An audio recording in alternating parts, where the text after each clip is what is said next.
Julian Jackson from Las Vegas, Nevada was an American boxer active between 1981 and 1998, leaving a legacy in his discipline with 55 victories, 49 of them by knockout.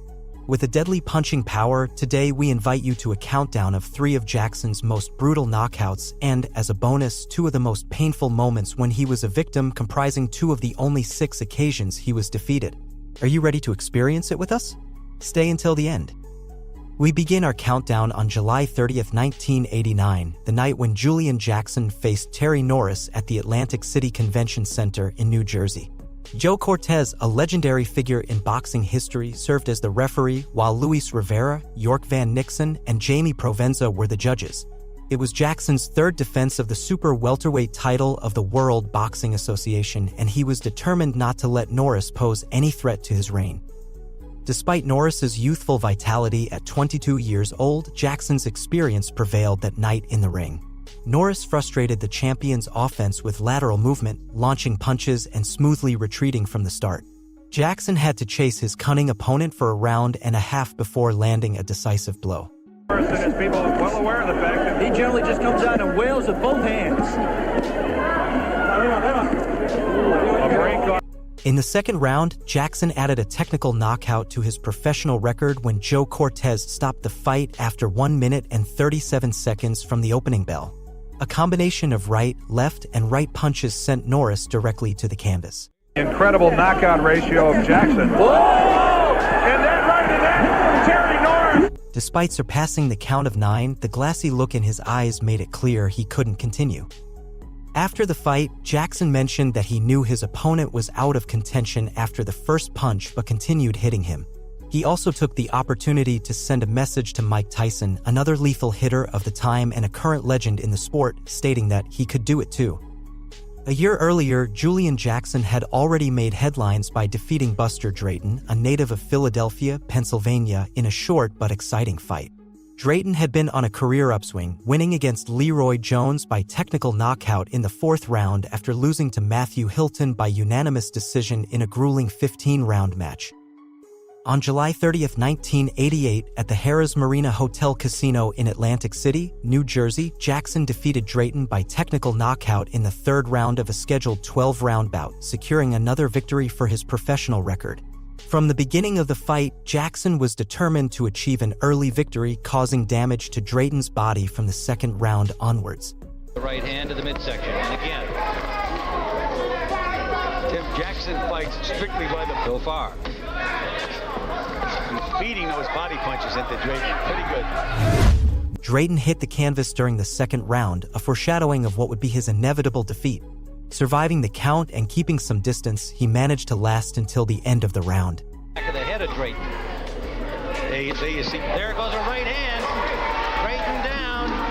However, his fate would be sealed in the 3rd round when a devastating blow from Jackson sent him to the canvas again. Punishment Drayton is taking, Tim.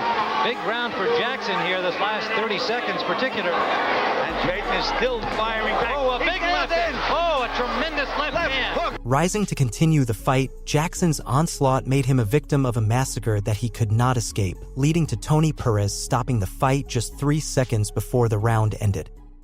With another victory added to his professional record, this encounter earned Jackson the super welterweight title of the World Boxing Association. Now, let's move from the title fight to Jackson's first defense.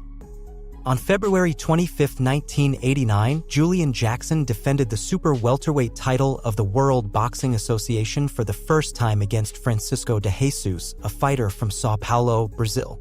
In his early career, de Jesus had won 20 fights before being defeated by Matthew Hilton on January 22, 1985. Due to his early successes, de Jesus was considered a tough opponent who could pose a significant threat to Jackson, especially with his 3 consecutive victories leading up to the fight.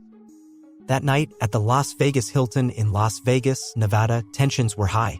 Judges Bill Graham, Julio Roldan, and Harmodio Cedino were divided in their scorecards, requiring Jackson to put in extra effort if he wanted to maintain his crown. Genuinely, Francisco de Jesus was proving to be one of Jackson's toughest opponents in recent years. He managed to stay on his feet until the 7th round, a feat that previous opponents in our countdown couldn't boast about. However, his fate was sealed with a powerful blow from Jackson during the 8th round.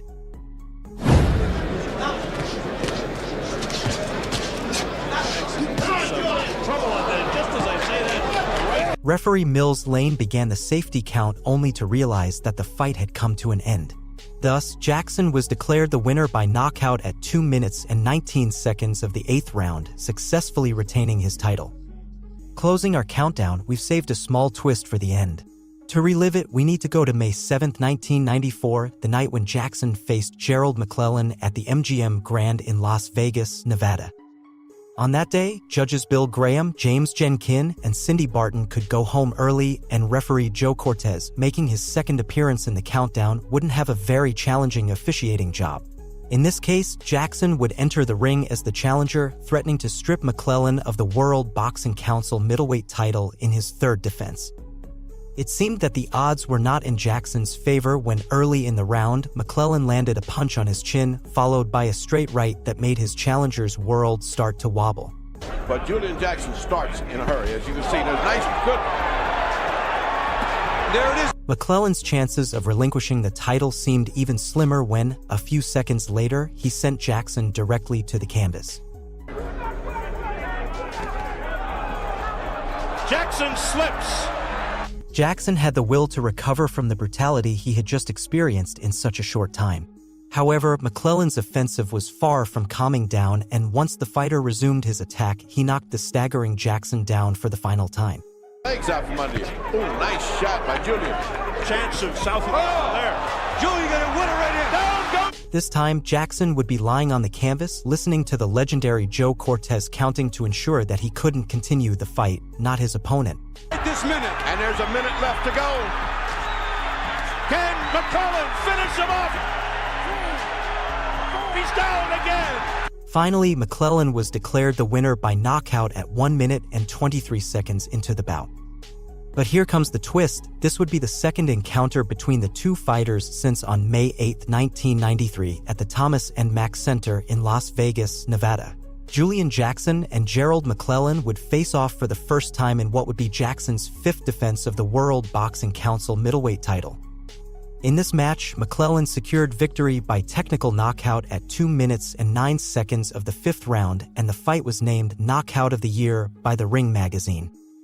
What McClellan doesn't want to do is get a little overconfident sloppy, because Jackson can punch.